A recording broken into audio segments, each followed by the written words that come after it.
इस बार जो चुनाव है ये सिर्फ पश्चिम बंगाल के लिए नहीं है। जो एक ऐसी विनिंग मशीन शुरू हो गई है बीजेपी की, आप ये कह सकते हैं कि एक ग्रिड के रूप में एक संरचना करते हैं अमित शाह। उसकी तैयारी पहले से हो जाती है। जहां संगठन है तो 2-3 महीने लगता है, 4 महीने लगता है। जहां संगठन नहीं है वहां 2-3 साल पहले संगठन खड़ा करने में लगता है और पूरी ग्रिड प्रणाली काम करती है। इस बार पश्चिम बंगाल में भी लोगों को ध्यान नहीं देते हैं। अक्टूबर में 500 विस्तारक भेज दिए गए थे चुनाव में। जहां तक मैंने देखा है कि ये अमित शाह का व्यक्तिगत मिशन था। पश्चिम बंगाल इस बार की सरकार में, मोदी सरकार 3 में एक नया गोल उसमें शामिल हो गया, घुसपैठिया मुक्त भारत। बूथ पे आदमी खड़ा हो, ये जरूरी था। और इसी के लिए 2022 में सुनील बंसल को वहां प्रभारी महासचिव बनाकर के भेजा गया अमित शाह ने। कैडर जो है मजबूत, वो खड़ा कर दिया। फिर जनवरी लास्ट से और फरवरी से कार्यकर्ताओं की एक बड़ी फौज, जो मिड लेवल के कार्यकर्ता हैं, जिला प्रभारी हैं, कहीं के किसी क्षेत्र के प्रभारी हैं, ये सबको बड़ी संख्या में वहां भेजा गया। वो विधानसभा वाइज, किसी को 2 विधानसभा, किसी को 3 विधानसभा, किसी को 1 विधानसभा, इस टाइप से ये भेजा गया। इससे आप देख लें भवानीपुर से उसकी तैयारी से तो आपको पूरे बंगाल का उसमें समझ जाएगा। कोई बड़ा सा आपको बड़ा पिक्चर भी उसमें मिल जाएगा। भवानीपुर में 15 दिन अमित शाह वहां रहे, गुजारे 15 दिन कलकत्ता में इस चुनाव अभियान के बीच में। 15 के 15 दिन हर दिन पहले कि एक अलग से टीम उन्होंने लगाई भवानीपुर में, अपनी टीम जो स्टेट टीम को रिपोर्ट नहीं करती थी, सीधे अमित शाह को रिपोर्ट करती थी। जो पहले फेज के जब मतदान चल रहा था तो उस दिन थे और अमित शाह ने आके कहा था कि 110 सीटें जीत रहे हैं पहले फेज तब लोग, और केस खत्म हो गया। तब लोगों ने कहा था कैसे कर रहे हैं। मुस्लिम पॉपुलेशन पहुंच गया हो, वो मुस्लिम जो हैं वो 100 के आसपास सीटों पे फैले हुए हों, उतनी सीटों का चुनाव प्रभावित कर रहे हों, तो आप सोचिए कि टीएमसी की शुरुआत ही 100 से होनी थी और बीजेपी को सरकार बनाने के लिए 194 में से 148 लाना था। लोग ये भी तो कह रहे हैं कि बीजेपी ने अपने हिसाब से वोट कटवाए।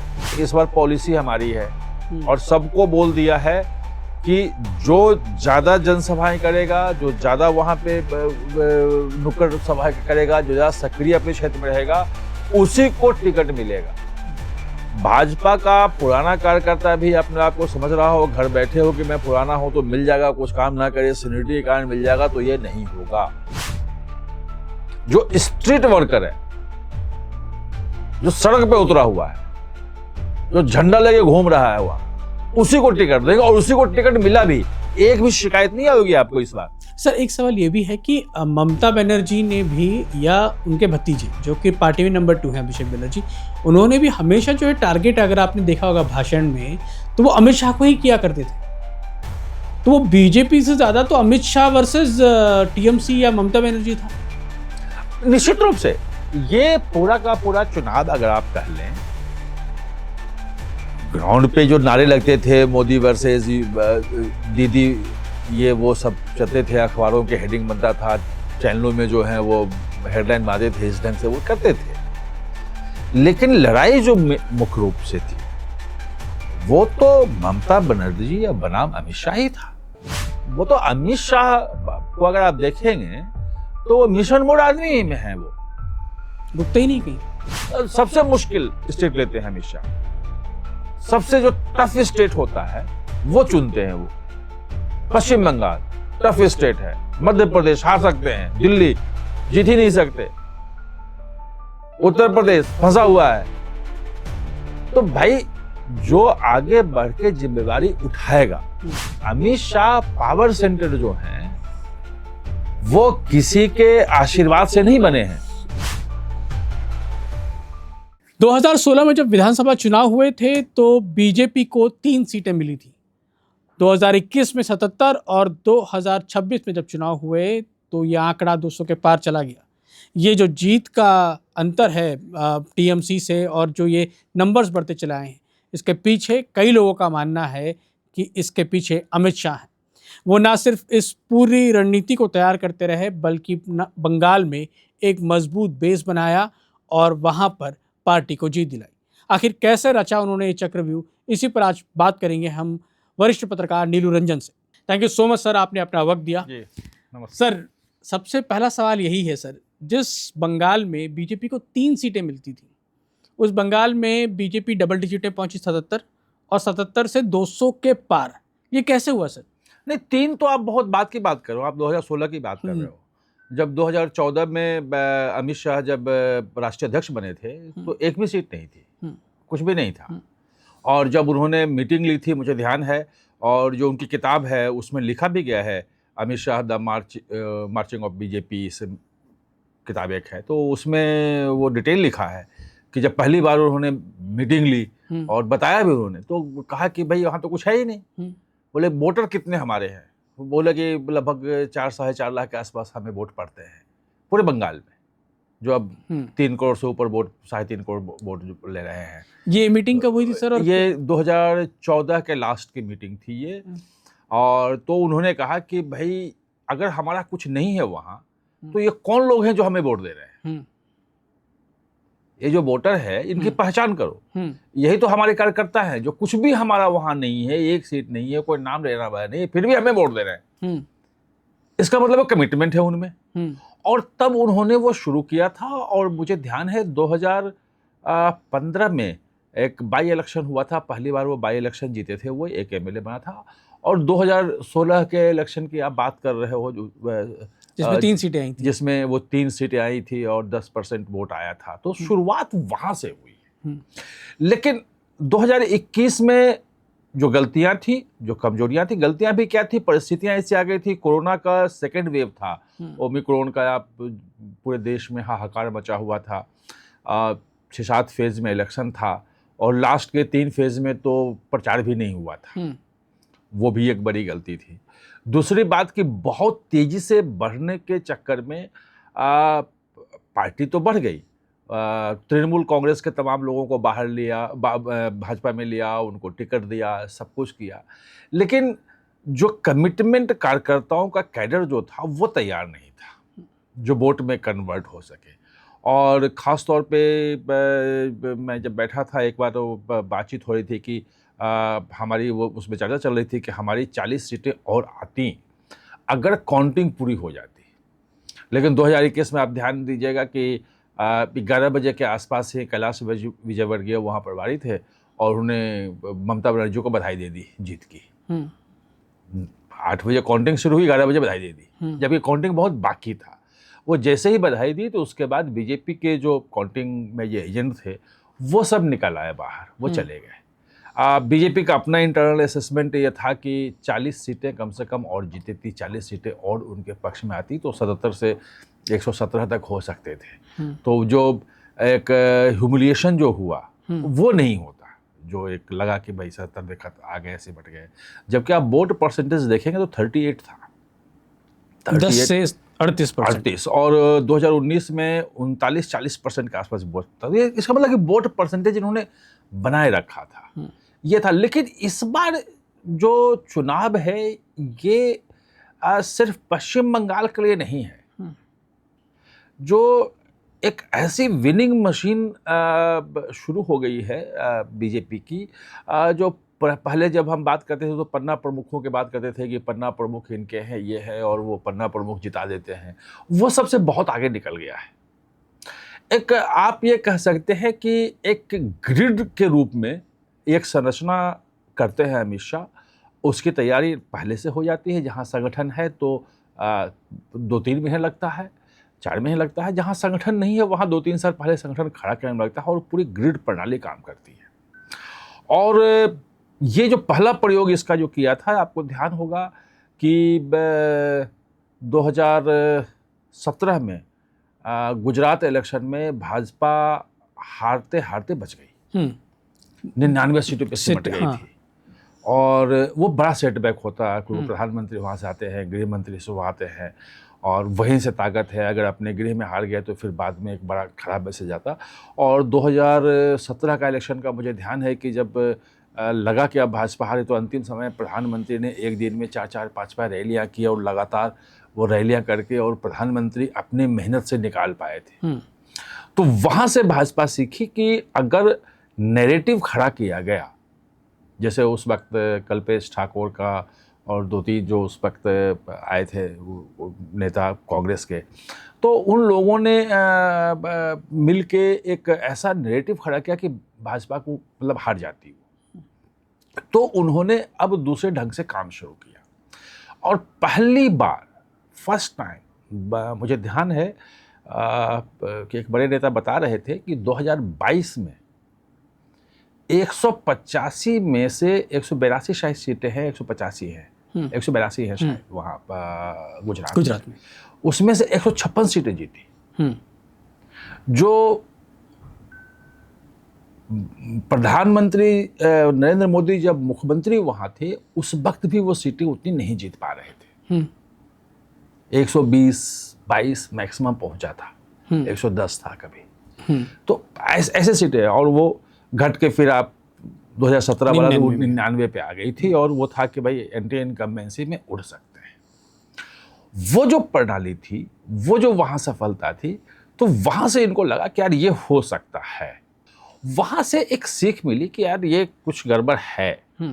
फिर अमित शाह चूँकि बहुत मेहनती हैं, लगातार वो पढ़ते रहते हैं, डाटा बहुत पढ़ते हैं कि कब क्या डाटा था, कहाँ से कैसे स्विंग किया, कैसे किया। फिर उन्होंने जब मध्य प्रदेश का इलेक्शन आया 2023 में दिसंबर में, और छत्तीसगढ़ का, तो दोनों का संभाला, क्योंकि दोनों हारने की स्थिति में थे। वो कि छत्तीसगढ़ में भी कोई इनका था नहीं, और भूपेश बघेल की बड़ी पकड़ थी, लोकप्रियता है, जो भी है पकड़ है, मुख्यमंत्री है, और लगा कि वो रिपीट कर रहे हैं। और मध्य प्रदेश में भी था कि अब मामा के खिलाफ जो है एक एंटी इनकम्बेंसी टाइप से कार्यकर्ताओं में था, जनता में नहीं थी बात। जनता तो उस ढंग से नहीं थी, कार्यकर्ता बहुत था कि एक चेहरे से उब गए हैं, ये गए हैं, वो गए हैं, और इस बार वहाँ से हार जाएंगे। और उसके पहले आपको ध्यान होगा कि 2018 में भी बीजेपी तो हार ही गई थी, सरकार नहीं बनी थी, कमलनाथ सरकार बनी थी। वो तो ज्योतिरादित्य सिंधिया विधायकों को तोड़ के लाए, वहाँ इलेक्शन हुआ, ये हुआ, फिर जैसे जैसे सरकार बनी थी वो हार तो गए ही थे। बिल्कुल। कई भागों में मुझे लगता है 3 या 4 भागों में बांटा मध्य प्रदेश को, अलग अलग लोगों को अलग अलग जिम्मेवारी दी, कार्यकर्ता बाहर से भी लाए गए वहाँ पे, और जो लोकल कनेक्ट है, जनता का जो वोटर है, वो एक एक बूथ का उन्होंने वोट मैपिंग किया। और वोट मैपिंग का मतलब ये होता है कि आप एक बूथ में 1200 लगभग वोट हैं, इसका मतलब कि 300 परिवार होंगे। तो 300 परिवार में कितने परिवार ऐसे हैं जो भाजपा के समर्थक हैं, कितने परिवार ऐसे हैं जो भाजपा के विरोधी हैं, कितने परिवार ऐसे हैं जो है तो भाजपा के खिलाफ वोट देते हैं लेकिन भाजपा के पक्ष भी दे सकते हैं, कितने ऐसे परिवार वहाँ हैं जो है तो भाजपा के समर्थक, लेकिन उनको लगता है कि यार भाजपा कुछ करने नहीं तो वो घर बैठ जाए। तो ये जो मैपिंग होती है, और इसके लिए संगठन मंत्रियों को बाहर से विस्तारक की योजना जो शुरू की थी, वो इसमें बहुत काम आता है।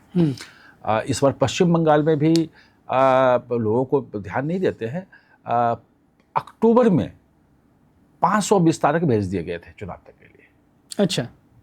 वो एबीपी के होते हैं, और उनका ये काम होता है कि 6 महीने आपको वही रहना है, घर परिवार से कोई मतलब नहीं, आपका सारी व्यवस्था वहाँ है, और जो एरिया आपको दिया गया है वहाँ आपको घूमना है। इसमें जो मुझे बताया गया था कि लगभग 250 महिला विस्तारक हैं और 250 पुरुष विस्तारक, वो लगभग 25 से 35 साल के एज के आयु वर्ग के होते हैं, ये बिल्कुल यूथ होते हैं। और घर से दूर वो घूम घूम के वो सब मीटिंग करना, सबसे कनेक्ट करना, ग्राउंड रिपोर्ट तैयार करना, वो सब एक होता है। वो जब वहाँ सफलता मिली मध्य प्रदेश और उसको, तो उसको उन्होंने और ज़्यादा अच्छे ढंग से, उसमें तो सिर्फ ये हुआ था कौन कौन है, कैसे आ सकते हैं, आइडेंटिफाई करके, और वो आप देखो मध्य प्रदेश में कितनी बड़ी जीत हुई। महाराष्ट्र में उसको एक कदम और आगे ले गए। महाराष्ट्र को 5 संभागों में बांटा, 5 संगठन मंत्री लगाए, 5 महीना पहले 6 महीना पहले वहाँ उतार दिया, हर जगह घूमने के लिए कि कहाँ कहाँ कितने कितने हैं, हमारे बूथ कैसे हैं, वहाँ पे बूथ पे जो बूथ कमेटियाँ हैं उसमें लोग हैं या नहीं हैं, उसमें शक्ति केंद्रों तक की बैठक जो है वो करवाई उन्होंने कि भाई ये सुनिश्चित होनी चाहिए। शक्ति केंद्र मतलब कि 3-4 बूथ मिला के एक शक्ति केंद्र होता है, तो हर बूथ पे तो बहुत मुश्किल होता है क्योंकि 86,000 बूथ देखिए मान लीजिए कि पश्चिम बंगाल में है, तो हर बूथ पे तो उतना नहीं होता कि हाँ शक्ति केंद्र जो है 3-4 बूथ मिला के एक कमेटी, और उसमें ये हो जाता है कि हर बूथ का आ जाता है कि कौन है, सब लोग उपस्थित वहाँ हो जाते हैं, तो आपके रियल कार्यकर्ता वहाँ पे हैं, सिर्फ कागज़ पे नहीं है, जो 2021 में जो कमी थी। तो ये सर अमित शाह जी ने, मतलब अमित शाह को ही जीत का श्रेय देना चाहिए आपको लगता है कि बंगाल में जो कुछ आज बीजेपी कर पाई है, सरकार बना पाई है, शुभेंदु अधिकारी जो है वो मुख्यमंत्री बने हैं, तो उसके पीछे अमित शाह ही है आपको लगता है? क्योंकि 3 से 207 तक का सफ़र बहुत मुश्किल रहता है सर, जहाँ हिंसा होती है चुनाव में, हिंसा चुनाव के बाद भी होती है। आप तस्वीरें हम देखते हैं, खबरें आती हैं, खुद प्रधानमंत्री और अमित शाह ने कहा था 321 कार्यकर्ता बीजेपी के मारे गए पिछले 15 सालों में। देखिए इसमें 2 चीज़ें, मुझे जहाँ तक मैंने देखा है कि ये अमित शाह का व्यक्तिगत मिशन था। पश्चिम बंगाल व्यक्तिगत मिशन है जिसमें प्रधानमंत्री नरेंद्र मोदी साथ में हैं, उनको कन्विंस किया गया है, और इसके लिए जो 2014 की जो मीटिंग बिठाई थी इसने कि भाई बंगाल को हमें लाना है, तो ये जो लोग कहते हैं कि 4-5 साल का आपकी मेहनत है, ये है वो, तो बात की बात है, वो मेहनत होती है, लेकिन ये 10 साल पुराना मिशन शुरू किया हुआ है, जो 1-2% से कम वोट से जो मार्जिन वोट था उससे 2016 में 10% वोट पहुंचाना, 19 में जो है 40% वोट पहुंचाना, फिर उसको लगभग मेंटेन करना, और इस बार 45% पहुंचा देना, क्योंकि 40 एक बार पहुंच गया, 38 तो फिर बहुत नहीं है, 2-3-4% का वोट स्विंग हुआ तो आप कर सकते हैं उसमें। ये जो मुझे लगता है कि व्यक्तिगत मिशन अमित शाह का ज़्यादा है, और ये पॉलिटिकल सिर्फ नहीं है, ये मिशन जो है वो सिर्फ पॉलिटिकल नहीं है कि भाजपा की एक और सरकार जो है वो पश्चिम बंगाल में बन गई, वो कोई उसका है नहीं, वो एक है भाजपा के लिए, चलो 20-21 राज्यों में सरकार है, चलो एक और एनडीए हो गई, 18-19 राज्यों में बीजेपी की एक और बीजेपी की सरकार होगी, बस उसके लिए है। और आप कैलकुलेशन कर सकते हैं कि 2029 में जो 42 सीटें जो हैं पश्चिम बंगाल की, वो 272 जो लाने की मजबूरी है सरकार बनाने के लिए केंद्र में, तो उसमें जो दबाव होता है हिंदी बेल्ट पे, उत्तर प्रदेश, मध्य प्रदेश, राजस्थान, दिल्ली, वो दबाव कम हो जाएगा, वो बिहार, इसमें दबाव कम होगा, और कंट्रीब्यूशन से इस बार अगर उत्तर प्रदेश में सीटें कम हो गई आपकी 30 के आसपास, तो आप 30 सीटें कम रह गए बहुमत से, और पिछली बार 40 सीटें ज़्यादा थी, इस बार से तो 282 पहुंच गए थे, मतलब 2014 में। तो ये जो निर्भरता है वो निर्भरता को कम कर देगा, वो थोड़ा बढ़ेगा। ये तो पॉलिटिकल गेन है जो है, मैं कह रहा हूँ कि उसके पीछे दूसरे कारण क्या है। अगर उस बात को समझना होगा तो 2-3 इंसिडेंट अगर आप देखेंगे तो उससे आप उसको कोरिलेट कर लेंगे। बाकी तो भाषणबाजी तो चल ही रहा है, बांग्लादेशी को चुन को निकाल लेंगे, ये करेंगे, वो करेंगे, फेंस करेंगे, वो करेंगे। ये जो है कि हम एक बांग्लादेशी को चुन को निकालेंगे और घुसपैठ बिल्कुल रोक देंगे, ये चुनावी भाषण नहीं है।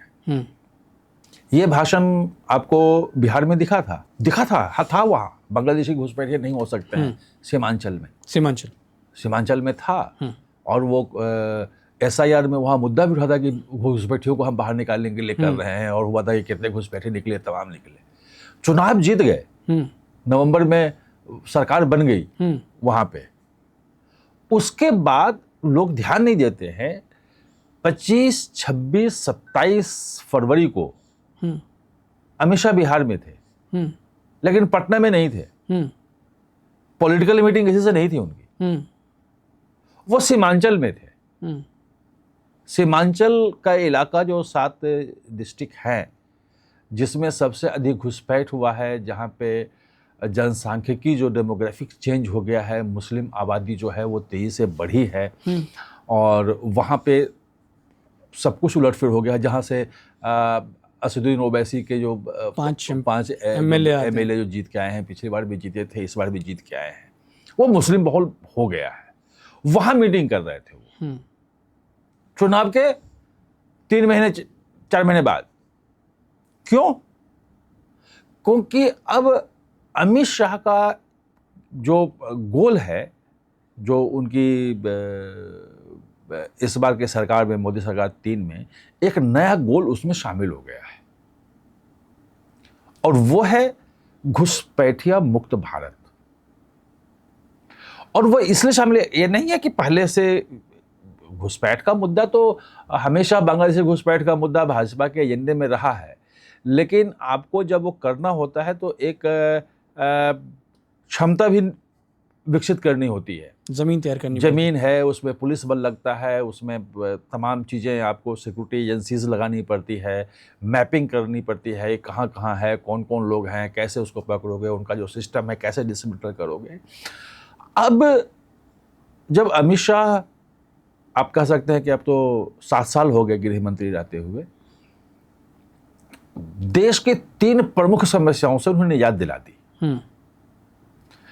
कश्मीर घाटी में आतंकवाद लगभग खत्म के पे है, और उनका जो इकोसिस्टम है, जो बचा खुचा है, उसको खत्म करने में लगे हुए हैं। उसमें कोई दिक्कत, सब लोग जानते हैं कि हिंसा कितनी कम हुई, क्या भी पहले क्या होता था। वो भले कह दें कि पूरी तरह नहीं, तो लगभग तो खत्म है ही। उतनी बड़ी अब इंटरनल सिक्योरिटी के बड़े प्रॉब्लम के रूप में नहीं है। जो पूर्वोत्तर में जो 8-10 जो अलग अलग अलगाववादी संगठन चलते थे, एक दूसरे के मारते थे, सब करते थे, पूरा पूर्वोत्तर लगभग शांत है। मणिपुर को अगर छोड़ दें तो शांत है, और मणिपुर में भी सरकार दोबारा बनी है। थोड़ी बहुत हिंसा है, क्योंकि जो शांति आ रही है वो शांति के खिलाफ भी बहुत लोग हैं। जो कुछ लोग ऐसे होते हैं हर जगह जो शांति नहीं चाहते हैं, वो एक अलग है। बाकी हर जगह आप देखेंगे तो पूरी तरह शांति है। तो आपके सिक्योरिटी फोर्सेस और नक्सल, तीसरा कि नक्सल का जो 26 तक, और उसमें भी बहुत नक्सल वाली कहानी तो एक अलग कहानी है। वो कहानी मतलब अमित शाह ने कैसे की, वो कैसे क्या हुआ, एक अलग चीज है वो। तो नक्सल से भी फ्री लगभग हो गए, अब आपको वहां करने की जरूरत है नहीं। तो जब ये सब फ्री हो रहे हैं तो नई कोई और समस्या क्या भारत में है? तो वो घुसपैठ है। तो अब जो टारगेट में, और उन्होंने मुझे खुद कहा कि अब मेरा अगला टारगेट जो है वो घुसपैठ को रोकना है। और ये जो पूरा बन रहा था, तो उसके पहले आपको 15 अगस्त का प्रधानमंत्री का लाल किले से भाषण याद कीजिए, और उन्होंने कहा था कि जो सीमावर्ती इलाकों में डेमोग्राफिक जो चेंज हो रहा है, उसके लिए अलग हम हाई पावर्ड कमिटी, वो मिशन बनाएंगे, जो वहाँ कैसे उसको रोके, क्या करे, क्या क्या चीज़ें उसमें होंगी, कि वहाँ पे पूरा का पूरा हम ठीक कर सके, क्योंकि नेशनल सिक्योरिटी के लिए खतरा है। प्रधानमंत्री कह दिया, कैबिनेट ने वो जो है उसको ओके भी कर दिया, कैबिनेट से मुहर भी लगी। कमीशन जो मिशन है उसमें कौन कौन लोग हैं वो भी नहीं बना है। समस्या ये होती है कि लोग भूल जाते हैं प्रधानमंत्री ने जो उस वक्त कहा था, और आज अगर आप पश्चिम बंगाल का इलेक्शन देखो, तो जब तक उस मिशन को, हाई पावर्ड मिशन है, जब तक वहाँ लोकल अथॉरिटी के साथ पूरा मिलके काम नहीं करेगा, जब डिस्ट्रिक्ट लेवल के अथॉरिटी मिलके काम नहीं करेगा, तब तक सफल हो ही नहीं सकते। क्योंकि कोई घुसपैठ करके आता है तो उसका राशन कार्ड तो ही बनता है, आधार कार्ड तो ही बनता है, वहीं का कोई दे देता है कि ये मेरा बेटा है, वहीं का देता है ना। जो ये जो आ रहा है कि नाम में गड़बड़ी आ रही है, जो डिस्क्रिपेंसीज की बात की जा रही है, जिसमें 27 लाख लोग कट गए, कुछ जेन्युइन भी कटे होंगे, मैं नहीं कह रहा हूं, मैं जानकारी नहीं है, उसमें पीछे तो ये भी कारण एक है कि वहाँ के किसी का रिश्तेदार दिखा के कुछ करके आप आधार बनाते हो, क्योंकि लोकल अथॉरिटी उनकी है, म्यूनिसिपलिटी में उनका है, सब कुछ है, कहीं से बनवा लो, जन्म प्रमाण बनवा लो, जितने कर लो, वो सब कुछ हो जाता था उनका। तो उसके बिना तो रुक नहीं सकता। और मुझे ध्यान है कि फरवरी में जो 25, 26, 27 फरवरी की मैं बात कर रहा हूँ, जब अमित शाह मीटिंग ले रहे थे, उसमें डीएम भी थे और एसपी थे। मुझे एक अधिकारी ने बताया वहाँ के, तो मैं कहा कि भाई बाहर तो जो बात आ रही है वो आ रही है, जो कहा जा रहा है रिलीज आ रही है वही आ रही है, अंदर में क्या हुआ था। तो उन्होंने बताया कि अमित शाह ने साफ साफ कहा कि देखिए, हमें घुसपैठ को पूरी तरह से बंद करना है, जो घुसपैठिए हैं उनको ख़त्म करना है, यहाँ से बाहर निकालना है, उनको जो मदद करने वाले हैं, पूरा इकोसिस्टम है, उसको डिसमेंटल करना है। और ये एक बड़ा काम है, रिस्की भी है, आप कुछ करेंगे तो आपके ऊपर बदनामी भी होगी। आप सब आईएएस आईपीएस हैं, अगर आप कर सकते हैं तो आप रहिए, और अगर किसी को कोई दिक्कत हो तो आप बताइए, शाम तक आपका ट्रांसफर हो जाएगा। ये काम करना है, कोई ना कोई करेगा, आप नहीं करेंगे कोई और करेगा। ये बात अभी इलेक्शन के 2 महीने पहले, क्योंकि उसको कोई ध्यान नहीं देता है, फरवरी की बात है, मार्च अप्रैल निकला है। तो आप ये सोचिए कि अगला जो कदम है, कल जो शुभेंदु अधिकारी की घोषणा के साथ जो अमित शाह जब बोल रहे थे, तो जो उन्होंने कहा कि राष्ट्रीय सुरक्षा के लिए बड़ा है और ये सरकार आ रही है, और लाइन जो बोली कि सिर्फ पश्चिम बंगाल से नहीं, पूरे देश से एक एक बांग्ला मतलब घुसपैठियों को चुनचुन को निकालेंगे। बांग्लादेश का प्रयोग नहीं करते हैं। इस बार मैंने बहुत ध्यान से देखा, उनकी जितनी सभाएं थी आसाम में भी, पश्चिम बंगाल में भी, चूँकि बांग्लादेश से अच्छे संबंध हो रहे हैं, तारिक रहमान नए प्रधानमंत्री आए हैं, दोनों देश के रिश्ते सुधरने की बात हो रही है, सब कुछ हो रहा है। तो अमित शाह जानबूझ करके अब कभी भी बांग्लादेश का नाम नहीं लेते हैं। पहले बांग्लादेशी घुसपैठी का मतलब वही होता था, अब वो सिर्फ घुसपैठिए बोलते हैं। अमित शाह ने सर ये सोचा कि ये लड़ना है, 14 में उन्होंने सोचा कि कौन लोग हैं जो वोट दे रहे हैं, फिर 3, फिर 77, फिर 207। तो ये चक्रव्यूह कैसे रचा? क्योंकि टीएमसी का कार्डर वहाँ इतना स्ट्रांग था, वहाँ पर लोकसभा में कितनी सीटें आई आपने देखा ही बीजेपी को, तो बीजेपी ने वहाँ पे अपनी जड़ें कैसे बनाई और यहाँ तक कैसे पहुँचे, और अमित शाह ने क्या रोल प्ले किया सर इसमें? देखो, इसमें 2 चीज़ें हैं। मैं थोड़ा सा, एक तो लॉन्ग टर्म की प्लानिंग होती है, एक शॉर्ट टर्म की प्लानिंग होती है, और एक कैसे ग्रिड बनता है वो मैं आपको बताता हूँ। जब 2021 की हार हो गई और जब आया कि हमारे तो इनके कागज़ पे जो आंकड़े आए, और उस वक्त उन्होंने बोला भी था, मुझे याद है कि हाँ मैं ही था, और उन्होंने कहा था, हमने कहा कि आपके तो वहाँ कुछ है नहीं बूथ पे, तो उन्होंने नहीं 80% बूथ पे हमारी जो है बूथ कमेटियाँ बन चुकी हैं। लेकिन हकीकत में 80% बूथ पे बूथ कमेटियाँ थी नहीं, कोई बूथ पे पहुँचा ही नहीं, वो तो कागज़ पे कमेटियाँ थी, या वो टीएमसी जो आए हुए थे वही थे, और वहाँ कोई बूथ पे जाके लड़के अपने लोगों को वोट दिलवाना नहीं था। अगर उनको जरा सा डरा धमकाया गया तो वो चले गए छोड़ के, तो बूथ आपका बिल्कुल खाली हो गया था। बूथ पे आदमी खड़ा हो ये जरूरी था, और इसी के लिए 2022 में सुनील बंसल को वहां प्रभारी महासचिव बना करके भेजा गया। अमित शाह ने भेजा, कहा कि आप जाओ, वो उनके आदमी है। भाई 72 सीटें जो आई थी यूपी में, तो सुनील बंसल तो उनके दाएं हाथ के रूप में काम करते थे, जमीन पे काम जो था तो उन्हीं का था, रिपोर्टिंग। तो उन्होंने अपने टेस्टेड बंदे को 3 राज्यों का बना के भेजा, पश्चिम बंगाल, उड़ीसा और तेलंगाना। 22 से जो चीज़ें, जो रिपोर्ट मैंने ली थी, कल भी बड़ी बात हुई थी सुनील बंसल जी का क्या क्या कैसे रहा, तो वहाँ 294 जो विधानसभाएं हैं पश्चिम बंगाल में, वो हर विधानसभा पे एवरेज 30 बार दौरा कर चुके हैं 2022 से 2026 तक, यानी 4 सालों में लगातार वो 30 बार हर विधानसभा में गए, दौरा कर चुके हैं। एक एक कार्यकर्ता को व्यक्तिगत रूप से जानते हैं, बात करते हैं, जमीन के कार्यकर्ता से। और मेरी खुद बात हुई थी उसमें, जब 2000 सुनील बंसल के वहाँ जाने के बाद भी जब 18 से 2024 में 18 से 12 सीटें रह गई थी, तो मेरी कई नेताओं से बात हुई कि ऐसे कैसे हुआ। तो उन्होंने कहा कि इस बार हमने छोड़ा, कार्यकर्ताओं के ऊपर हमने छोड़ दिया कि इस बार आपको बहुत ज़्यादा पुश नहीं करना है, लड़ना नहीं है, क्योंकि आप ज़्यादा करोगे फिर सरकार तो इन्हीं की है और इनके लोग जिस ढंग से हिंसा किया था 2021 में वो याद था, तो फिर वही हिंसा होगी, हम तो कुछ कर नहीं सकते हैं क्योंकि लॉ एंड ऑर्डर इनके हाथ में है। तो कार्यकर्ताओं को कहा गया कि अपने हिसाब से आप वोट दीजिए।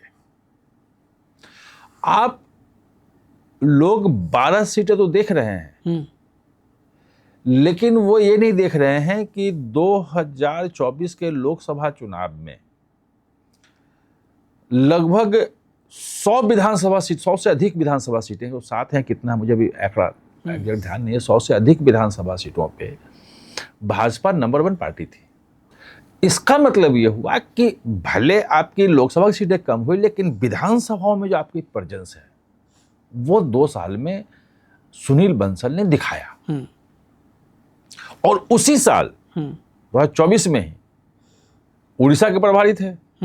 उड़ीसा में 21 में 20 सीटें की या 20 में 19 सीटें सब आ गई बीजेपी को, 4 से 8 हो गई तेलंगाना में। उड़ीसा में बीजेपी की सरकार बन गई पहली बार, अपनी सरकार बना दी। और पश्चिम बंगाल, तेलंगाना, उड़ीसा मिला करके अगर आप देखेंगे तो लगभग 80 सीटें पड़ती हैं। 2019 में इन 80 सीटों में से बीजेपी के पास 30 सीटें थी, जिसमें 18 यहाँ की शामिल थी, बंगाल की। वो 6 कम होने के बावजूद भी 40 सीटें, 80 में से 40 सीटें बीजेपी की पास आई। तो ये सुनील बंसल ने एक कैडर जो है मजबूत, वो खड़ा कर दिया। फिर उसके बाद मैंने आपको बताया था कि अक्टूबर में विस्तारक वहां गए, वहां काम करे। नवंबर फर्स्ट वीक में 5 संगठन मंत्री 5 सभा में बांट के वो चले गए। यानी अमित शाह ने 5 भागों में बांटा और बंगाल 5 जो है संगठन मंत्री भेजे। अच्छा, उसमें से कुछ मेरे अच्छे दोस्त हैं। अच्छा, चुनाव की घोषणा भी नहीं हुई थी, तो मेरी बात होती थी तो मैं पूछता था कि भाई साहब क्या कर रहे हो आप, अभी तो कुछ है नहीं, मतलब काम क्या हो रहा है, रूटीन क्या है। तो बोले रूटीन कुछ नहीं, हमारा क्या है, सुबह हम 9 बजे निकलते हैं और 4-5 मीटिंग होती है अलग अलग जगह पे, और वहां से हम फिर रात में लौट आते हैं। और नवंबर के बाद चूंकि संगठन मंत्री हैं, न उनको घर जाना है न कहीं आना है। बीच में वो 20 जनवरी को जब नितिन नवीन की जब अध्यक्ष के रूप में जब आए थे उस दिन, तो उसके लिए 1-2 दिन के लिए आए, वरना तब से लगातार वो वही हैं। तो हमने कहा कि बैठकों में क्या कर रहे हैं। तो भाई बैठकों में कार्यकर्ता कौन कौन हैं, पुराने कौन कौन से हैं, कौन से रूठे हुए हैं, किनकी ज़्यादा क्षमता है, कौन क्या दे रहा है, तो वो सब कार्यकर्ताओं की पहचान होती है।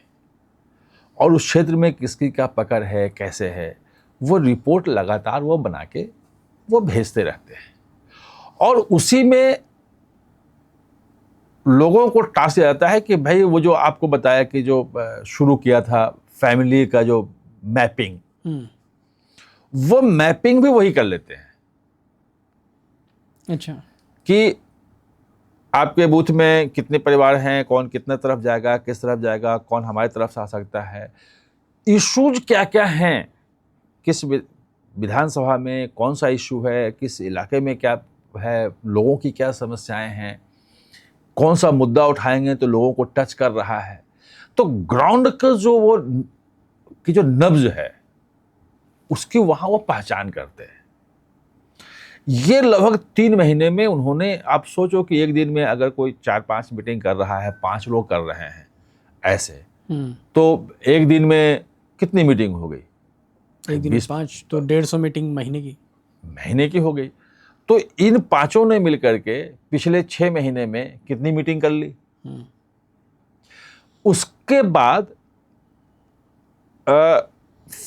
जनवरी लास्ट से और फरवरी से कार्यकर्ताओं की एक बड़ी फौज, जो मिड लेवल के कार्यकर्ता हैं, जिला प्रभारी हैं, कहीं के किसी क्षेत्र के प्रभारी हैं, ये सबको बड़ी संख्या में वहां भेजा गया।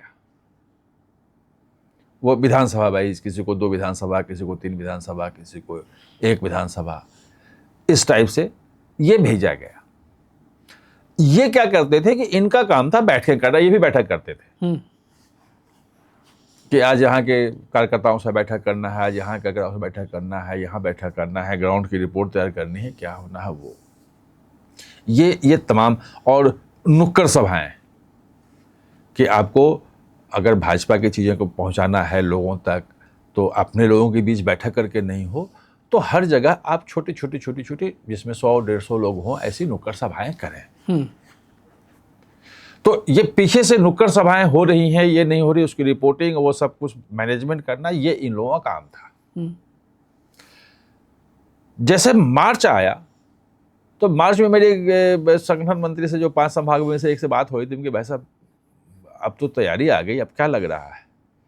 तो वो बोले कि लगभग हम पहुंच रहे हैं, अभी थोड़ा सरकार बनाने में दूर हैं। तो उसी बीच में उन्होंने बताया कि मेरे अंडर में 25 MLA भेज दिए हैं, अलग-अलग जगह से, झारखंड, बिहार, या अलग अलग जगहों से। बोले 25 MLA आ गए हैं और 4 MP आ गए हैं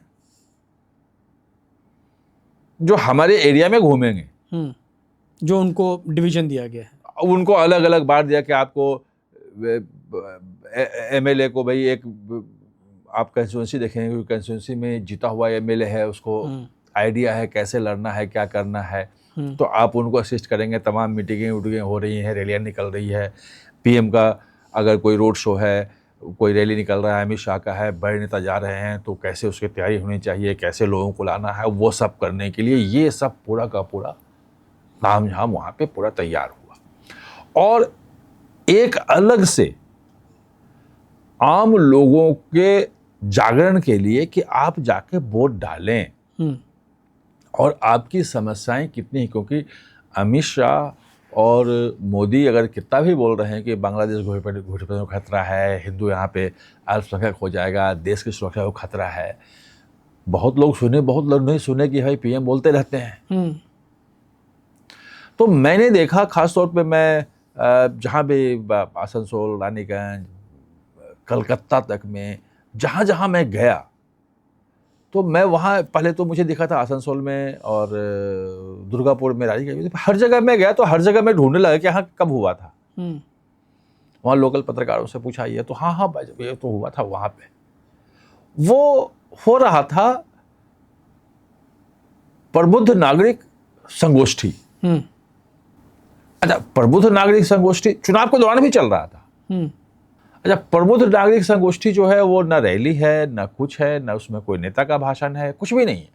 उसमें 2-3 वक्ता दिल्ली से भी थे, कुछ प्रोफेसर थे जो भाजपा के विचारधारा से जुड़े हुए थे, कुछ छत्तीसगढ़ के हैं, कहीं मध्य प्रदेश के हैं, अलग अलग जगहों के जो प्रोफेसर हैं, अलग अलग चीज़ों को।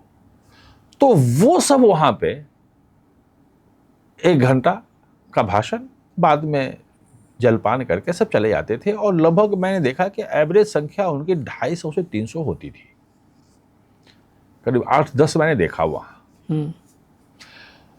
और जो उसकी रिपोर्टिंग भी नहीं होती थी, अखबारों में छपना है ये भी नहीं था उसमें। मैंने, क्योंकि अगले दिन मैंने कई अखबार देखा तो उसमें कहीं कुछ वो था नहीं। उसका पूरा का पूरा लुबाब यही होता था कि ये आप लोगों की जिम्मेवारी है, आप वोटर हैं, अगर पश्चिम बंगाल को बचाना है तो आप ही बचा सकते हैं। अमित शाह, मोदी कुछ भी नहीं कर पाएंगे, कोई कुछ नहीं कर पाएगा, आर्मी कुछ नहीं कर पाएगी अगर आपने वोट गलत जगह दिया या नहीं दिया।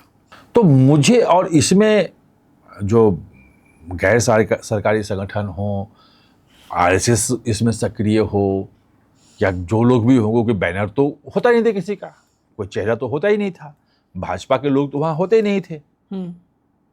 तो ये एक बड़ा फेनोमेना था। पहले तो 3-4 लेयर के लोगों को अलग अलग लेवल्स पे, अलग अलग स्तर पे वहाँ पे भेजा, अलग अलग समय भेजा, फिर उनके नीचे लोगों को मैप किया और उसके नीचे वो प्रचार चलता रहा, उसके नीचे वो प्रचार चलता रहा। और मैं जो कह रहा था कि उसके नीचे अगर लेयर में आप जाएं तो ये सभी जानते हैं, जितने पोलिस्टर्स हैं जो चुनावी विश्लेषण करते हैं, वो सब बोलते हैं और सब जानते हैं, ये ओपन सीक्रेट है कि जो मुस्लिम बहुल इलाके हैं वहाँ 90% ज़्यादा वोटिंग होती है। जो हिंदू बहुल इलाके हैं वहाँ पे 60-70% वोटिंग होती है, कहीं कम होती है, मतलब कम वोटिंग रहती है। पश्चिम बंगाल गए तो पश्चिम बंगाल में भी हिंदू बहुल इलाके हैं, वहाँ पे 70-75% होता था, मुस्लिम बहुल इलाकों में 90% ज़्यादा वोटिंग होता था, तो कुल मिला के 82-83 बन जाता था। इस बार अगर 93% वोट हुआ, इसका मतलब कि हिंदू इलाकों में भी, हिंदू बूथों पे भी, जो 100% हिंदू बूथ हैं वहाँ भी 93% वोट हुआ, 90% हुआ। तो वो जो हिंदू निकल के वोट देने गया, वो किसको गया वोट देने? बीजेपी। लेकिन उस वक्त जब जिस दिन इलेक्शन हुआ था, जिस दिन एग्जिट पोल आ रहा था, उस दिन तो कोई नहीं समझा रहा था।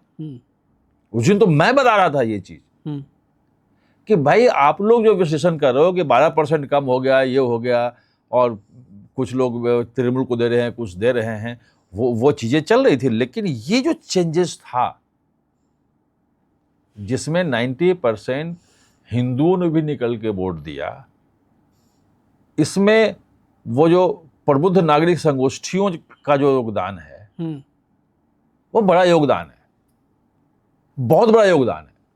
और ये अमित शाह ने प्लान किया था सर? किसने किया? क्योंकि उसमें किसी का कुछ है नहीं। मैं उसमें मतलब चूंकि कोई प्लेटफॉर्म नहीं है, पीछे किसी का नाम नहीं है, कोई संगठन नहीं है, एनजीओ तरह के लोग जो हैं, मतलब ये हो सकता है कि आप कह लें कि भाजपा के जो शुभचिंतक हैं वो हैं, हो सकता है कि ये अमित शाह के पूरी प्लानिंग का भी हिस्सा हो सकता है, क्योंकि आपके पास प्रूफ नहीं है तो आप कुछ नहीं बोल सकते हो। तो सर सवाल ये है कि सर क्या पूरे इस चुनाव के कैंपेन में जब क्या कैसा रहेगा, कब कहा जाएगा, कब कहा जाएगा, कैसे प्लान किया गया था, या अमित शाह ने सारे सब कुछ हैंडपिक किए थे सब लोगों को और उनको अपने हिसाब से डायरेक्शन देके चुनाव लड़वाया? सब कुछ हैंडपिक था। एक एक व्यक्ति की क्या क्या भूमिका होगी। आपको लग रहा होगा कि भाई एक ही जगह पे, वहाँ पे बाहर से एमपी भी पहुँचा हुआ है, विस्तारक भी पहुँचा हुआ है, बाकी नेता भी पहुँचे हुए हैं, वहाँ पे संगठन मंत्री भी पहुँचा हुआ है, तो ये सब आपस में घौच पौच हो रहा होगा। कहीं कुछ नहीं हो रहा था। सब लोग का काम बटा हुआ था, सब लोग अपना अपना काम कर रहे थे और सबकी रिपोर्ट आ रही थी। और नेशनल लेवल पे, मतलब नेशनल का मतलब स्टेट लेवल पे, कोलकाता में बैठ के भूपेंद्र यादव हर दिन सुबह जो है 2-3 घंटे की मीटिंग लेते थे, कहाँ क्या हुआ, कैसे हुआ। जो वार रूम उनका बना हुआ था वहां से रिपोर्ट आती थी। जहां जहां जो कमी हुई तो व्यक्तिगत रूप से उसके लिए जिम्मेवार जो थे उनको डांटते थे। जो कोई कमी कहीं है किसी कार्यकर्ता से, किसी एरिया से आ रहा था, तो सुनील बंसल उसको बताते थे। और जब ऊपर लेवल पे कोई डिसीजन लेना हो, कुछ करना हो कि यहाँ पे ये कदम उठाना जरूरी है, तो वो अमित शाह के यहाँ वो कन्वे किया जाता था। और कैसे करते थे ये आपको भवानीपुर जो है वो अगर आप माइन्यूटली उसको देख लें, सिर्फ जहां से ममता बनर्जी, जहां उनका घर है ममता बनर्जी का, वहां से ममता बनर्जी हार गई, अगर आप वो समझ लें सिर्फ वहां से, तो आपको पूरे पश्चिम बंगाल में कैसे भाजपा जीती, कैसे 207 सीटें पहुंच गई, आपको समझ में आ जाएगा। एक तरह से चक्रव्यूह बिछाया बंगाल में। आप इसको किस तरह देखते हैं और कैसे किया सर प्लान, एक एक करके फेज वाइज आपने जैसा बताया था, फिर वोटर्स में ये भय निकालना कि कुछ हो जाएगा, ये कैसे हटाया, किस तरह से किया सर? देखिए, दो उसमें अगर सिर्फ इससे आप देख लें भवानीपुर से, उसकी तैयारी से, तो आपको पूरे बंगाल का उसमें समझ जाएगा, कोई बड़ा सा आपको बड़ा पिक्चर भी उसमें मिल जाएगा भवानीपुर में। क्योंकि भवानीपुर को लोग मिनी हिंदुस्तान भी बोलते हैं वहाँ पे, क्योंकि वहाँ सिख भी हैं, वहाँ पे मारवाड़ी भी बड़ी संख्या में हैं, वहाँ पे गुजराती भी हैं, वहाँ पे बिहार के, उत्तर प्रदेश के हिंदी भाषी भी हैं, और जो बंगाली तो मूल के तो हैं ही। और वो बिल्कुल एकदम कोलकाता काली घाट जो है मंदिर है वहाँ है, और ममता बनर्जी का घर भी वहीं है, तो वो सेंटर है। 15 दिन अमित शाह वहाँ रहे, गुजारे 15 दिन कलकत्ता में इस चुनाव अभियान के बीच में, 15 के 15 दिन हर दिन मतलब पहले कि एक अलग से टीम उन्होंने लगाई भवानीपुर में, अपनी टीम जो स्टेट टीम को रिपोर्ट नहीं करती थी, सीधे अमित शाह को रिपोर्ट करती थी। बाकी जगह से स्टेट टीम को आती थी, मतलब भूपेंद्र यादव और सुनील बंसल के पास आई और वो फिर उनके पास देते थे कि ये रिपोर्ट है, इसमें एक्शन लेना है। वहां उन्होंने अपनी टीम लगाई और कहा कि सीधे मुझे दो। और 15 के 15 दिन रात में देर तक 1 बजे 1:30 बजे जितना ही बच जाए, बाकी सब काम खत्म करके उस टीम के साथ मीटिंग करते थे कि क्या है। वहां जितने मारवाड़ी थे और थे उनके प्रमुख लोग थे और जो गुजराती थे, उनके साथ अलग अलग बैठ के खाना खाया। और उनको ये नहीं कहा कि भाजपा को, कहा कि आप वोट दीजिए और ये चीजें हमारी है, ये इशू लेके हम आ रहे हैं, यहाँ खुशहाली के लिए ला रहे हैं, आपको कोई दिक्कत हो तो बताइए।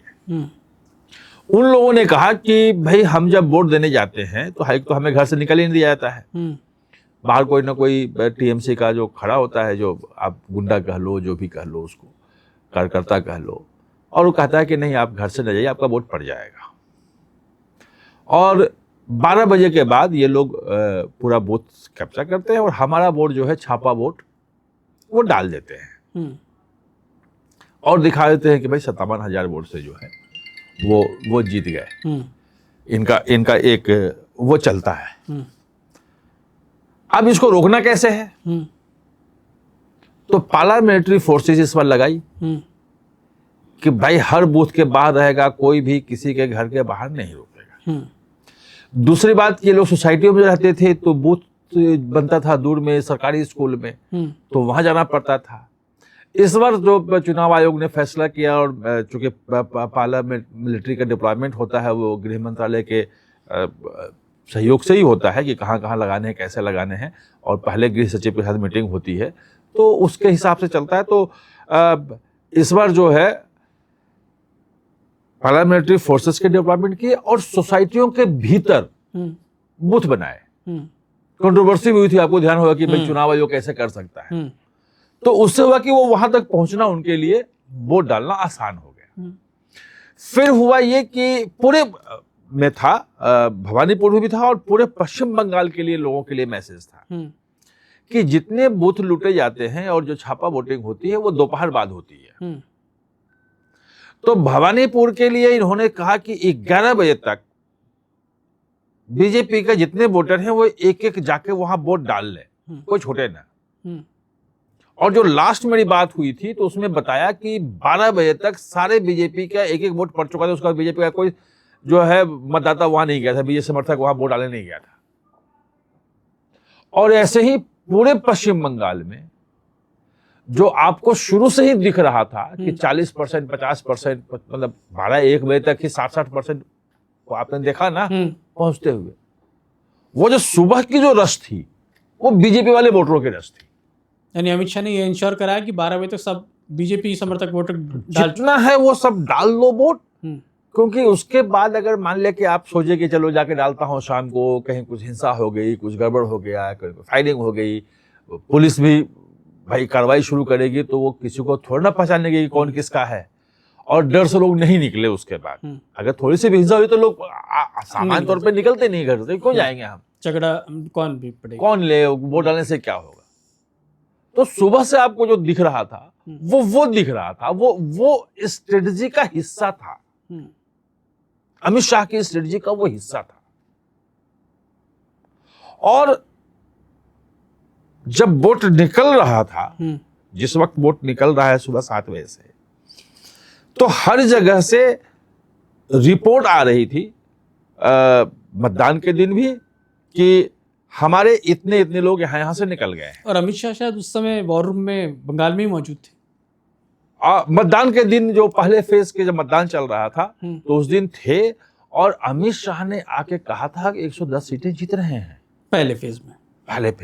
तब लोग, और केस खत्म हो गया, तब लोगों ने कहा था कैसे कर रहे हैं। और मुझे ध्यान है कि मेरी एक ट्विटर पे किसी ने ट्वीट किया था कि 110 जीत रहे हैं अमित शाह का, तो हमने कहा था कि 110 हो सकता है, लेकिन मुझे लगता है कि 90 तक जीतेंगे। मैंने वो ट्विटर पर थोड़ा जवाब रैशनल दिया हो था। किस रैशनल नहीं, वो रैशनल तो होना ही था। वो पश्चिम बंगाल में जहां 30-32% मुस्लिम पॉपुलेशन पहुंच गया हो, वो मुस्लिम जो हैं वो 100 के आसपास सीटों पे फैले हुए हों, उतनी सीटों का चुनाव प्रभावित कर रहे हों, तो आप सोचिए कि टीएमसी की शुरुआत ही 100 से होनी थी और बीजेपी को सरकार बनाने के लिए 194 में से 148 लाना था, जो एक असंभव सा काम होता है। तो इसमें हर स्तर से काम किया गया, सबने अपनी अपनी भूमिका निभाई। वोट जो छापा वोटिंग है, जो 60 लाख कहते हैं कट गया, कुछ आंकड़े ऐसे भी हैं, मतलब बड़ा आश्चर्य की बात है वो मतलब कंफर्मेशन कहीं से मुझे नहीं मिल पाया उस वक्त, क्योंकि चुनाव में भागदौड़ बहुत ज़्यादा था। अब मैं थोड़ा सा कुछ उस पर भी रिसर्च करूंगा कि जो मुस्लिम परिवार हैं, उस मुस्लिम परिवार मुस्लिम मोहल्ले में भी 100-100, 150 हिंदुओं के वोट बने हुए थे। जो 50-60 लाख जो वोट कटे कि जिनकी डेथ हो गई, जो परमानेंट शिफ्ट कर गए, जो वहां मिले ही नहीं, कहीं और चले गए, दूसरी जगह वोट बन गया, इसमें वो सब भी हैं। और ये सब काम किस बात का था कि शाम को 2-3 बजे के बाद गए कि कितने वोट परसेंट हो गए, तो ये हो गया, किसका बचा है, इसका बचा हुआ है, और टीएमसी के लोग बैठे वहां पे और छापा वोट उसको बोलते हैं, मार लिया। 47,000 वोट अकेले भवानीपुर में कटे हैं। तो ऐसे लोग ये भी तो कह रहे हैं कि बीजेपी ने अपने हिसाब से वोट कटवाए। ऐसा है कि 27 लाख जिसकी लॉजिकल डिस्क्रिपेंसीज जो कही जा रही है कि जिनके नाम में है, उन 60 लाख का जो कटा, उसमें तो एक आदमी नहीं कहने आया कि हमारा काट दिया। उसको लेकर शिकायत किसी ने नहीं की। उसको लेके तो शिकायत नहीं है ना, वो तो बिहार में भी कटा था। क्या आप इसको मानते हैं कि अमित शाह ने इसको अपने ईगो पे ले लिया था ये चुनाव, कि बंगाल नहीं जीत पाया मैं, दिल्ली भी जीत लिया, बंगाल नहीं जीत पाया? नहीं, ईगो नहीं, मिशन था। बंगाल तो मिशन है, ईगो जो था वो दिल्ली था। अच्छा, क्योंकि दिल्ली जो है वो गृह मंत्रालय के सीधे अंडर में आता था, और अरविंद केजरीवाल करते थे जो कुछ भी तो इरिटेटिंग करते थे। दिल्ली पुलिस उनके अंडर में, अमित शाह के अंडर में आता था, तो कुछ भी होता था। तो यहां एक बड़ी अजीब सी स्थिति थी कि राष्ट्रीय राजधानी भी है, स्टेट गवर्नमेंट भी है यहां, और मतलब किसी भी मुद्दे को लेके कहीं भी मतलब इरिटेटिंग वाली स्थिति वहां पे बहुत ज्यादा थी, जो मैं अमित शाह के चेहरे पे देखता था जब भी दिल्ली की बात, तो वो इरिटेट से रहते थे कि यार क्या करें। तो ये यहां पे था कि भाई ये चेंज करना। पश्चिम बंगाल जो था कि श्यामा प्रसाद की जन्मस्थली में भाजपा के कमल खिलाना है, ये मिशन था जो 2014 में था।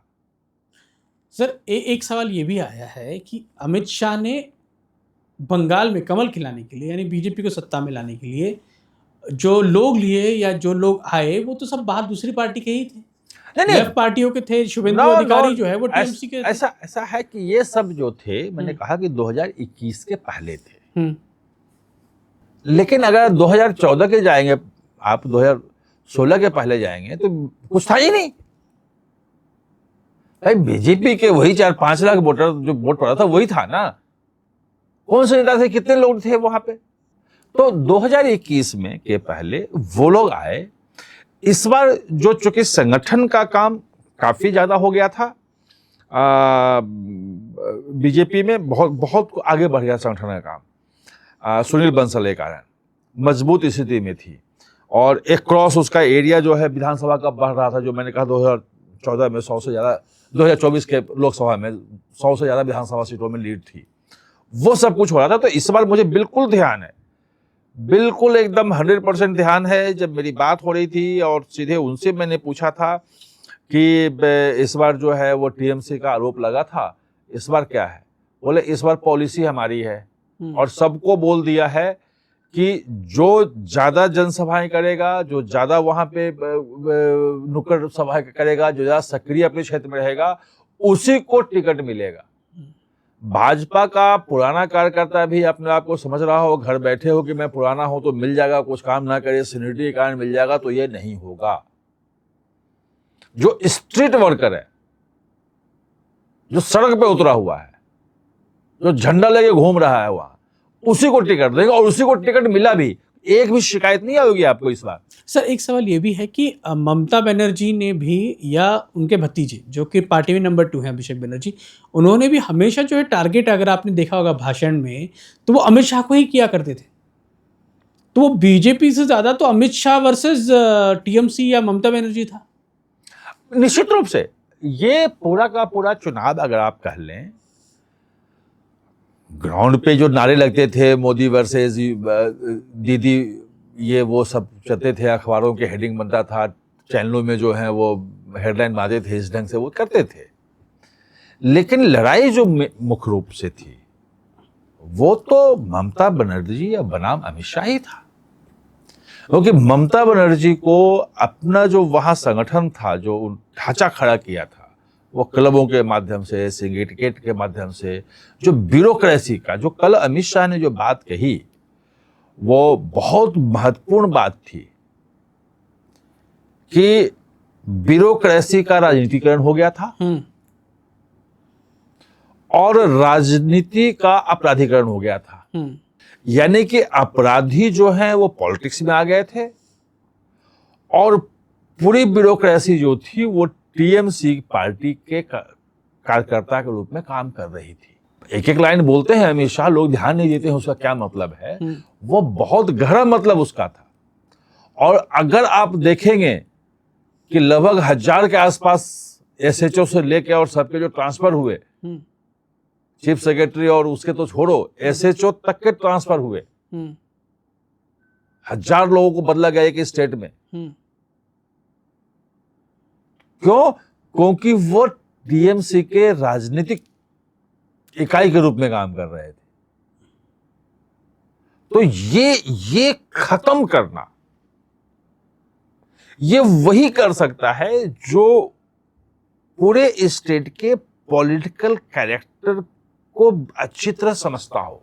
अब जब आप अमित शाह से मिले इस चुनाव के बाद, नतीजों के बाद, तो खुश थे या फिर एक नया टारगेट लेके बैठ गए वो? नहीं, वैसे मेरी मुलाकात उस रूप में नहीं हुई है अभी। आप कभी जब होता है तो जब उनके पास समय होता है तो कभी बैठ के वो लोग बताते हैं और खुल के बात करते हैं। वो मैं बहुत सारे लोग मैं देखता हूं कि नेता जो हैं वो कॉन्स्टिपेटेड होते हैं, वो दबा दबा के छुप के बोलते हैं, वो खुल के बोलते हैं। सिर्फ ये होती है कि रिपोर्ट नहीं करनी है इसको। मैं आपको समझा देता हूं, आपके लिखने में सहायक होगा, लेकिन मैं जो बोल रहा हूं जाके कल छाप दो कि अमित शाह ने ये कहा, ये गलत हो जाएगा। और वो ट्रस्ट कोई भी ब्रीच नहीं करता उनके। मैं लगभग 10 साल से देख रहा हूं, वो एक भरोसा जो है वो पत्रकारों के भी बनाया है और पत्रकारों का भी उन पे है कि ये झूठ नहीं बोलेंगे। सर एक बात बताइए कि अभिषेक बनर्जी के भाषण और अमित शाह को धमकी, जिस तरह से गाड़ी पर चढ़ के उन्होंने कहा था कि 4 तारीख के बाद देखते हैं किसका बाप आएगा दिल्ली से, बारात के 12 बजे आके दिखाइए, या सायोनी घोष का बयान, या बाकी जो महुआ मोइत्रा है उनका जिस तरह का स्टेटमेंट या ट्वीट आता था, क्या अमित शाह उसको देखते थे और उस पर रिएक्ट करते थे, या आपको लगता है कि ये सारे बयान ही उस चुनाव में अमित शाह ने इस्तेमाल करके उनके खिलाफ इस्तेमाल किया है? नहीं, ये बयान सिर्फ चुनावी नहीं थे और ये गुस्से में दिया हुआ बयान नहीं था, ये रणनीति का हिस्सा था। और अमित शाह के जो बयान थे वो इनके बयान आप देख रहे हैं, अमित शाह के बयान भी उसी बरक्स आ रहे थे कि एक एक को उल्टा लटका के सीधा कर दूंगा। क्यों? ये पूरा का पूरा वहां का कल्चर था। अभिषेक बनर्जी जो बयान दे रहे थे कि अमित शाह और मोदी 4 को आके देख लेंगे और हम ये कर देंगे, या कल्याण बनर्जी शायद जो धमकी दे रहे थे अजय पाल शर्मा को कि हम तुम्हारे, ये दूसरा नेता को था, कल्याण दत्ता, हाँ वो दत्ता थे, दूसरा नेता, कि तुम्हें हम केस करेंगे और यहाँ हम अंदर कर देंगे और तुम देख लेना। वो एक रणनीति का हिस्सा इसलिए था क्योंकि लोग वोट, पहले था कि लोग वोट देने जाते नहीं थे और मैं खुद, मुझे कम से कम व्यक्तिगत रूप में 20-25 लोग मिले होंगे 10 दिन में, अलग अलग जगहों पे। जब हमने, चूंकि मैं अखबार में रिपोर्टिंग करता हूं तो मुझे बाइट तो चाहिए नहीं, तो भाई चाय पीने बैठ गए, आइए समोसे खाते हैं, गप्पे मारते हैं, नहीं हम बात नहीं करेंगे। फिर जब कुरेदते हैं तो वो सामने आते थे, तो हमें कि भाई अगर आप भाजपा समर्थक हैं तो आप क्यों नहीं जाके वोट दीजिएगा, आपको देना चाहे नहीं दीजिएगा तो कैसे भाजपा जीतेगी। बोले कि हमने वोट दिया और ममता बनर्जी फिर आ गई तो क्या होगा मेरा, टीएमसी के लोग मुझे क्या करेंगे, क्या अमित शाह मुझे बचाने आएंगे। ये सवाल मेरे से हुए हैं, बहुत लोगों ने किया था। ये भय बना रहे कि 4 तारीख के बाद अमित शाह कोई नहीं आएगा, पार्लियामेंट्री फोर्सेस हमारे साथ नहीं रहेगी, हम ही हैं, हम सरकार में आ रहे हैं, कि तुम वोट देने नहीं जाओगे।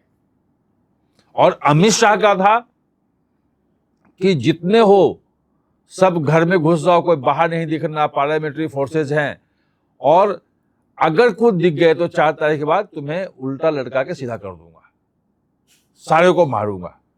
यानी कि एक भय दिखा करके रोकना, और दूसरा कि उनको भय दिखा करके कि तुम किसी को वोट देने से रोकते जो रहे हो, ये कल्चर जो वहां का रहा है हिंसा का, वो नहीं है। अब आपको लगता है कि अमित शाह ने बंगाल जीत लिया है, बंगाल में सरकार बन गई है बीजेपी की, तो एक मिशन पूरा हो गया, या आगे कोई और मिशन लेके हाथ में फिर चलेंगे? चलिए, वो तो मिशन में रहते हैं।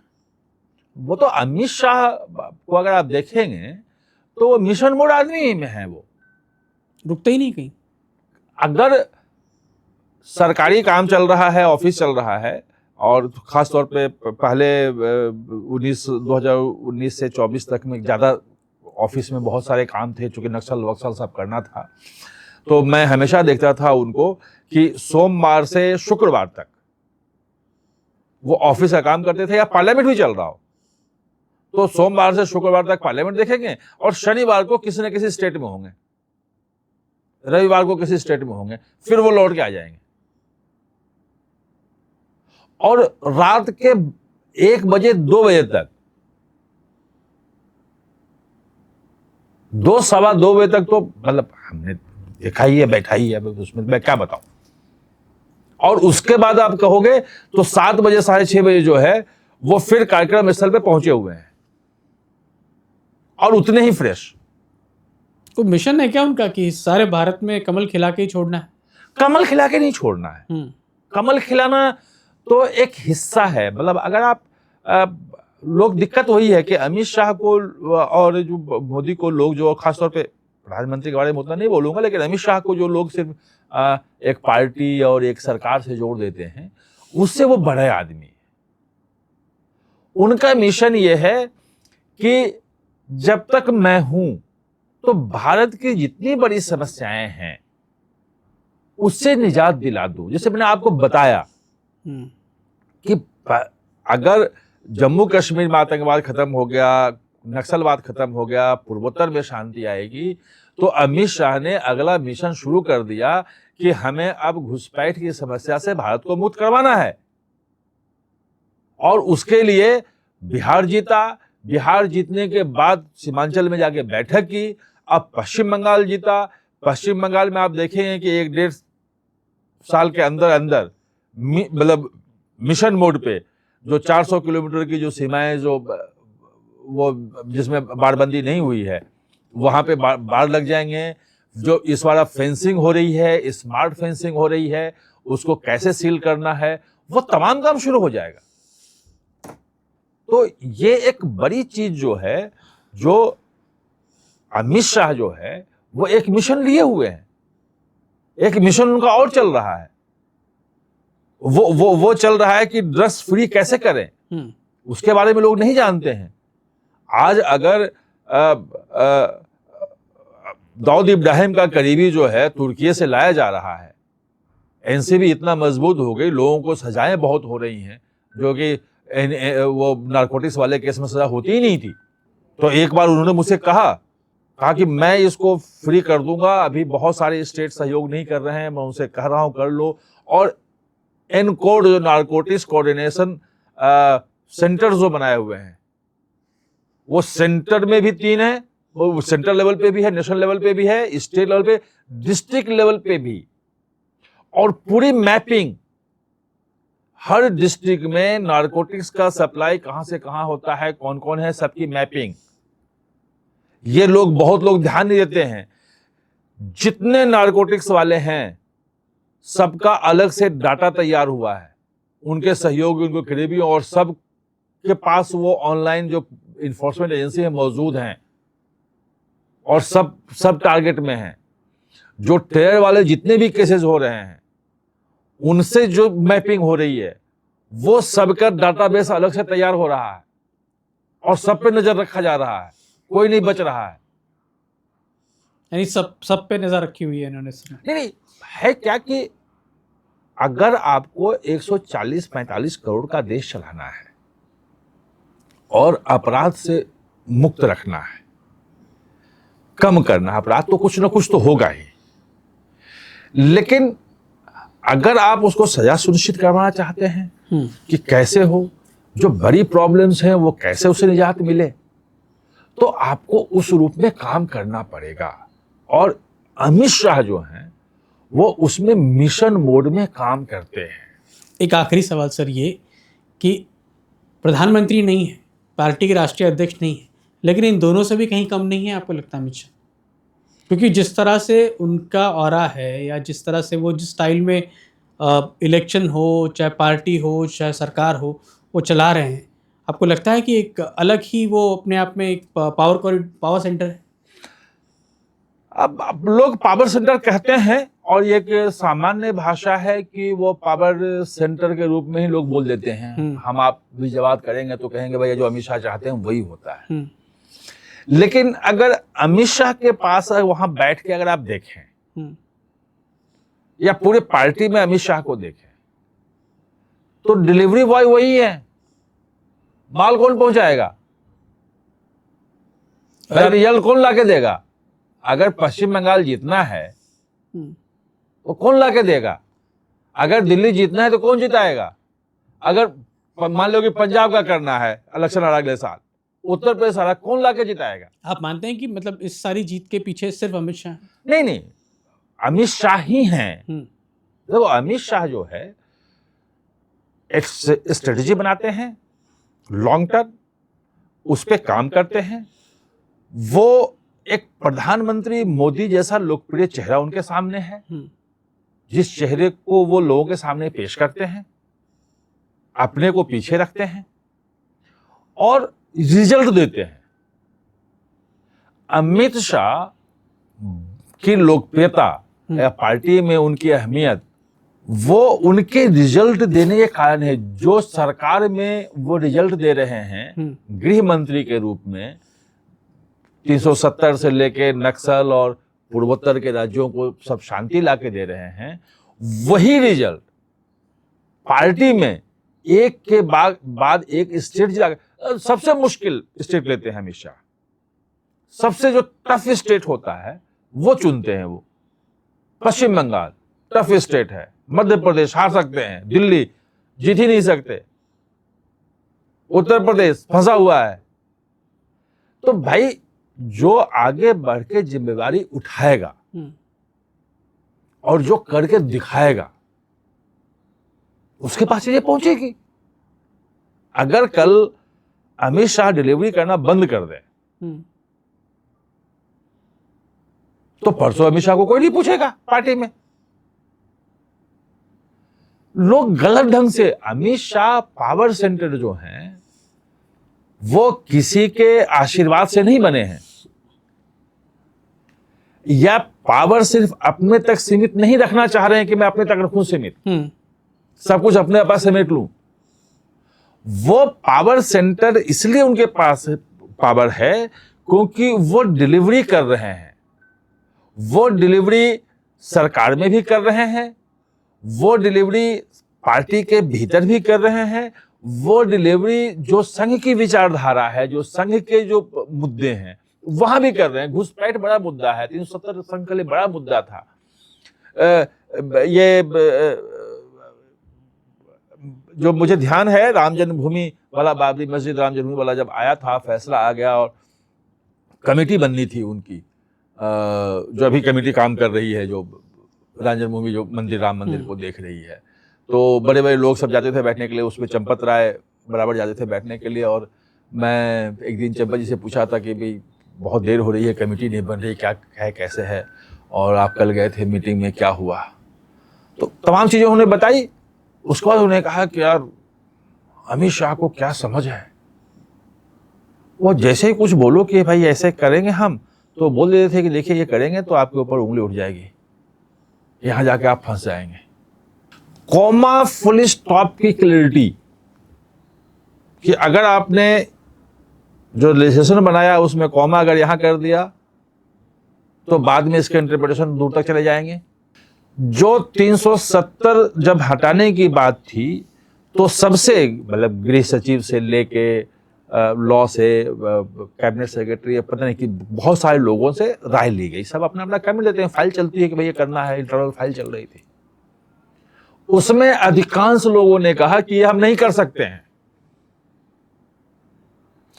अमित शाह ने 40 पेज का हाथ से लिखा नोट उस पे हिंदी में, और जितने तर्क दिए जा रहे थे कि 370 हम क्यों नहीं हटा सकते हैं, सबको खारिज करते हुए, और कैसे हटेगा, क्या है, कैसे संवैधानिक रूप में सही है, वो स्थापित किया। उसके बाद फाइल आगे बढ़ी। तो इतनी डिटेल्स में अंदर जाते हैं अमित शाह। और बॉस जो करेगा ना, उसको तो मानना ही पड़ेगा। आप सिर्फ यूं कह के खारिज कर देना कि वो चूंकि गुजरात से हैं और मोदी मानते हैं, गुजरात से बहुत लोग आए और बहुत लोग गए। अमित शाह जो हैं वो अपनी बदौलत बने हैं। अमित शाह के व्यक्तित्व को लोग सिर्फ राजनीति में देखते हैं कि राजनीति में कर रहे हैं, कड़े प्रशासक रूप में देखते हैं, लेकिन वहां जो उनका मोटिव, कभी अगर लंबा बैठेंगे तो मैं बताऊंगा वो, कि नक्सल ऑपरेशन पुलिस ऑपरेशन नहीं था। जो लोग मान रहे हैं वो गलत समझ रहे हैं। मैंने अमित शाह के साथ दौरा किया है, जो फॉरवर्ड ऑपरेशन बेसिस होते हैं वहाँ गए हैं, लोगों से किस ढंग से मिलते थे वहाँ गए हैं। बीच में एक बार नक्सल ऑपरेशन में रोक दिया था, उस पर मेरी चर्चा हुई। वो सिर्फ पुलिस ऑपरेशन नहीं था, उसमें एक लगाव था वहाँ के प्रति, लोगों के प्रति, एक समस्या से निजात दिलाना था। सरकार कैसे पहुँचे, इतने बड़े इलाके में कुछ नहीं है, वो एक थी। लोग हमारे न मारे जाएं, कैसे हिंसा कम, बहुत सारी चीजें थी। कभी बैठेंगे तो उस पर अलग से हम बातचीत करेंगे उन पहलुओं पे। ये सिर्फ अमित शाह सिर्फ पॉलिटिक्स नहीं है। तो ये थे नीरू रंजन, जिन्होंने बताया कि कैसे चक्रव्यूह रचा तृणमूल कांग्रेस और ममता बनर्जी के इर्द गिर्द अमित शाह ने, और जीत दिलाई बीजेपी को, और किससे 3 से लेकर 207 तक का सफर पूरा किया। ये पॉडकास्ट आपको कैसा लगा हमें ज़रूर कमेंट में बताइएगा, और हमें फॉलो सब्सक्राइब ज़रूर कीजिएगा।